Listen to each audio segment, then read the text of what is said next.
31 people are recorded as direct victims of Chernobyl. This does not include, of course, the potentially thousands of people who died as a result of consequences from the exposure to radiation released by Unit 4 in the days after the explosion. These 31 men and women all have unique stories attached to them. Some rushed into the danger and sacrificed their lives to contain an even greater disaster, while others simply happened to be in the absolute worst place at the worst time. Some of these have videos documenting their life on my channel already. The others will follow as more information comes to light. The first death of the disaster occurred within 5 seconds of the final explosion. Valery Hodomchuk was in the North Main circulation pump hole, servicing one of the pumps, when the floors above him collapsed vertically downwards on top of him, burying his body.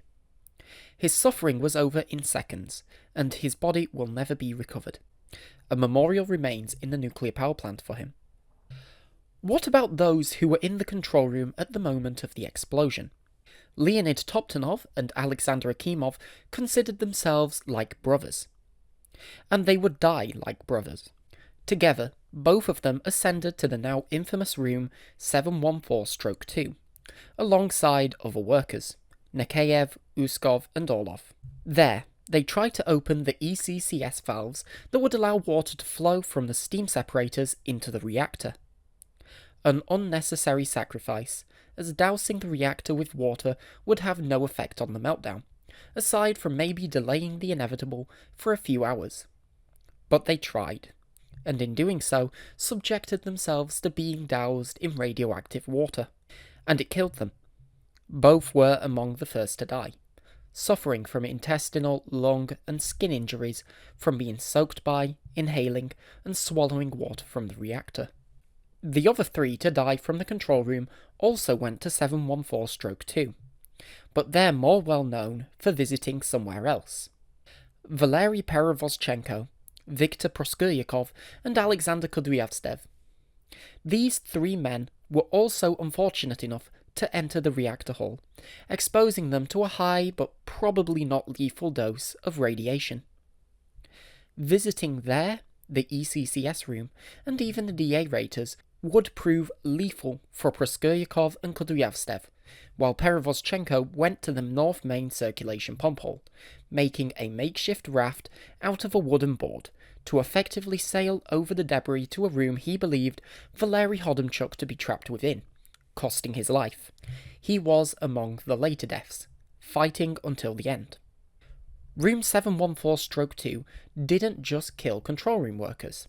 Anatoly Sitnikov, who had ended up walking to the nuclear power plant when he was summoned that night, because he missed the bus, spent the time surveying the damage that night, including going on the roof with his colleague, Chuganov, who brought some binoculars as well. The difference between them was the time spent in 714-2, where Sitnikov struggled without the right equipment. He too was among the last to die, giving his all. Our next group of people are those who all happen to be stood in unfortunate positions during the accident, close to pipes that ruptured in the explosion due to steam pressure. Those being Viktor Degtyarenko, Anatoly Kurguz, and Vladimir Shashanok. The latter got the worst of it, a concrete pillar collapsing on him, crushing his ribs and breaking his back. He was found half dangling out the building and carried to safety by his colleague, Pyotr Palamachuk, with the help of the dosimetrist Gorbachenko. He would die of his injuries on the morning of April 26th, in the care of his wife, who was a hospital nurse in Pripyat. Kurguz, despite his injuries, was able to escape despite being the closest person to the reactor at the time of the explosion. Degtyarenko and Kurguz were both evacuated in the same ambulance, and both met similar fates. While their radiation doses and burns were survivable separately, they were not when combined. One of the forgotten missions early in the night involved the electricians on shift. Their workspaces in the lower levels of the building flooded early after the explosion, most of this water radioactive and triggering short circuits leading to fires, ultimately costing the life of Yuri Konoval. But another huge concern was the electrolysis plant next to Unit 4, where hydrogen was produced for the turbine lubrication. If it exploded, there would of course be a major disaster. So, Alexander Lelichenko, Anatoly Shapovalov, Viktor Lopatyuk, and Anatoly Baranov rushed close to the debris to disable the flow of hydrogen. This all ultimately ended with them receiving lethal doses. Lopatyuk fell first, dragged away while begging to continue working, shortly followed by the others. But Lelichenko did return, for a few more days, and he became the first victim of radiation sickness, his body too exhausted by fighting in the radiation zone to fight the symptoms. The deadliest room in the building was the turbine hall.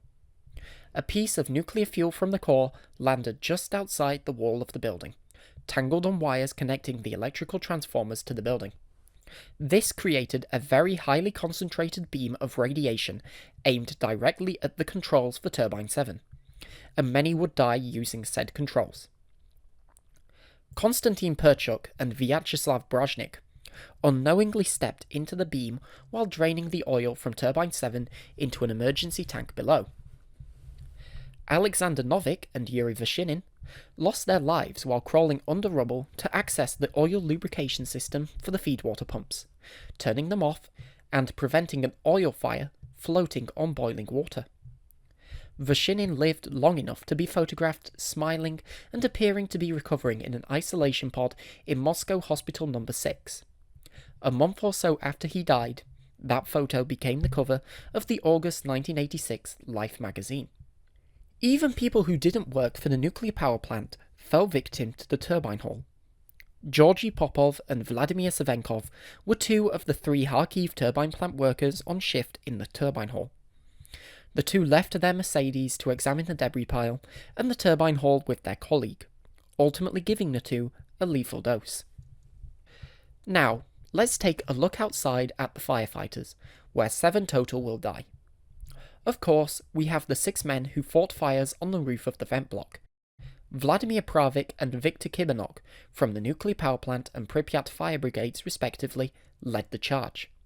But they were not the first on the roof.